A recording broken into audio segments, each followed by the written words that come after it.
तेरा वचन मेरे पाँव के लिए दीपक है और मेरे मार्ग का उजियाला है। तेरा वचन मेरे पाँव के लिए दीपक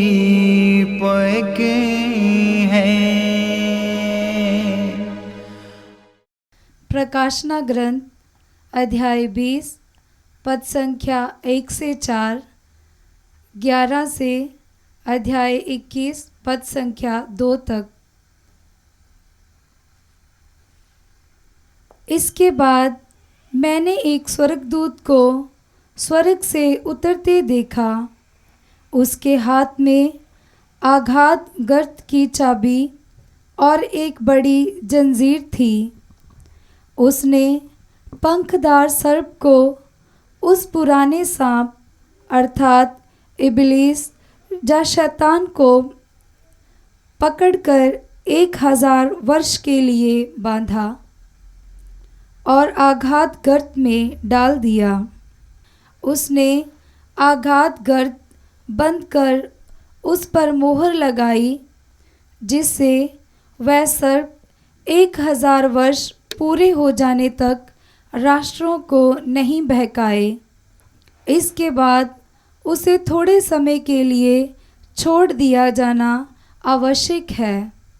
मैंने सिंहासन देखे जो उन पर बैठने आए, उन्हें न्याय करने का अधिकार दिया गया। मैंने उन लोगों की आत्माओं को भी देखा जिनके सिर ईसा के साक्ष्य और ईश्वर के वचन के कारण काटे गए थे, जिन्होंने पशु और उसकी प्रतिमा की आराधना नहीं की थी तथा अपने माथे और हाथों पर पशु की शाप स्वीकार नहीं की थी। वे पुनर्जीवित होकर मसीह के साथ 1000 वर्ष तक राज्य करते थे। इसके बाद मैंने एक विशाल श्वेत सिंहासन और उस पर विराजमान व्यक्ति को देखा। पृथ्वी और आकाश उसके सामने लुप्त हो गए और उनका कहीं पता नहीं चला। मैंने छोटे बड़े सब मृतकों को सिंहासन के सामने खड़ा देखा। पुस्तकें खोली गई।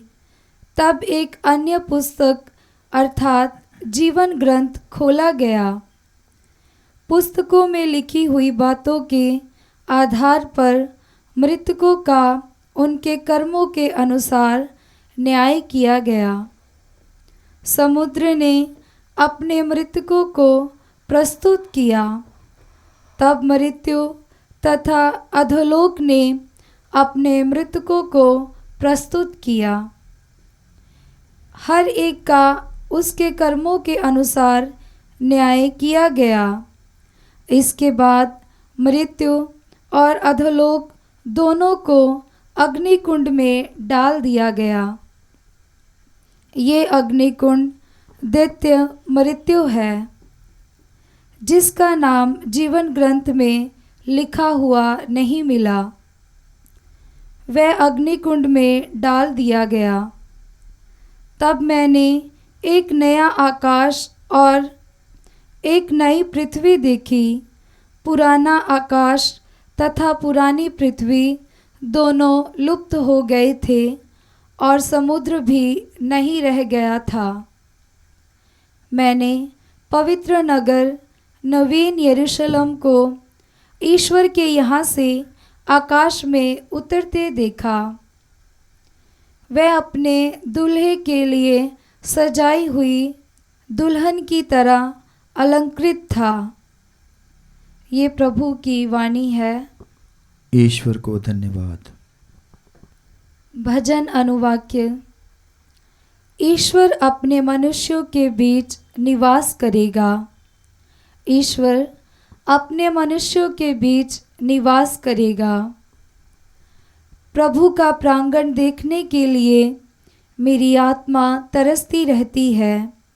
मैं उल्लास के साथ तन मन से जीवंत ईश्वर का स्तुतिगान करता हूँ। अनुवाक्य। ईश्वर अपने मनुष्यों के बीच निवास करेगा। गौरैया को बसेरा मिल जाता है।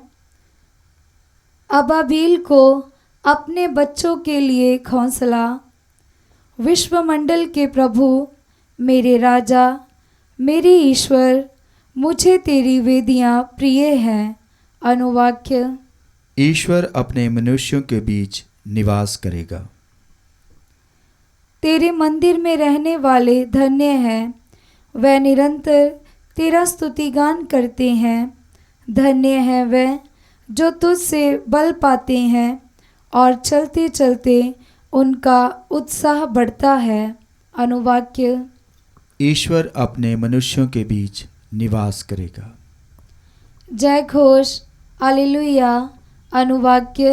हालेलुया। उठकर खड़े हो जाओ और सिर ऊपर उठाओ, क्योंकि तुम्हारी मुक्ति निकट है। अनुवाक्य। हालेलुया। पवित्र सुसमाचार संत लूकस के अनुसार अध्याय 21 पद संख्या 29 से 33 तक।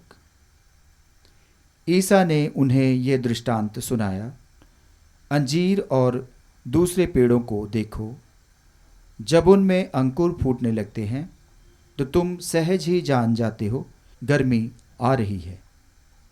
इस तरह जब तुम इन बातों को होते देखोगे तो ये जान लो कि ईश्वर का राज्य निकट है।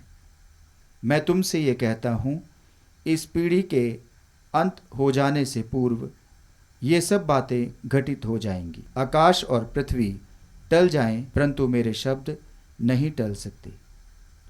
यह प्रभु का पवित्र सुसमाचार है। ख्रिस्त की जय।